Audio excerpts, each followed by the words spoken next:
আজকে সকাল থেকে সারাদিন কি কি খেয়েছিলাম সেটা নিয়েই থাকছে আজকের এই ভিডিওটি। সকালবেলা ঘুম থেকে উঠেই ফ্রেশ হয়ে এখানে নাস্তা নিয়েছিলাম। আর এখানে ছিল পরোটা, ডিম পোচ আর আলু ভাজি। গরম গরম পরোটা দিয়ে ডিম পোচ আর আলু ভাজি খেতে খুবই মজা লাগছিল। এরপর সকালের নাস্তা শেষ করে আমি 12টার দিকে একটা আম খেয়েছিলাম, আর এটা গাছের আম ছিল।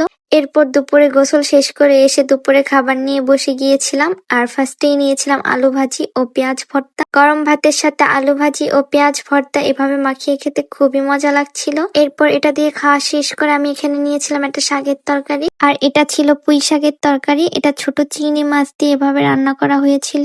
এরপর আমি এটা দিয়ে খাওয়া শেষ করে নিয়েছিলাম একটা মাছের ঝোলের তরকারি, আর এটা ছিল শোল মাছ। আর আজকের তরকারিটা হচ্ছে আলু দিয়ে ঝোল করে রান্না করা হয়েছিল। শোল মাছ এভাবে আলু দিয়ে ঝোল করে রান্না করলে কিন্তু খেতে বেশ মজা লাগে। আর কার কার এভাবে তরকারি রান্না করলে মজা লাগে অবশ্যই কমেন্ট করে জানিয়ে যেও। এরপর বাসায় বিকাল বেলা ফুচকা বানানো হয়েছিল, আর এই ফুচকাটা আজকে আমি বানিয়েছিলাম। আর আমার তো ফুচকা অনেক বেশিই পছন্দ, আর এখান থেকে আমি কয়েকটা ফুচকা খেয়েছিলাম। এরপর আবার সন্ধ্যার দিকে একটু মুড়ি ভর্তা খেয়েছিলাম। এগুলো খাওয়ার পর আজকে রাতে আর বেশি কিছু খাইনি, শুধু অল্প একটু ভাত নিয়েছিলাম, তার সাথে এই শাকের তরকারিটাই নিয়েছিলাম শুধু। আলহামদুলিল্লাহ আজকে সারাদিন আমি এগুলোই খেয়েছিলাম।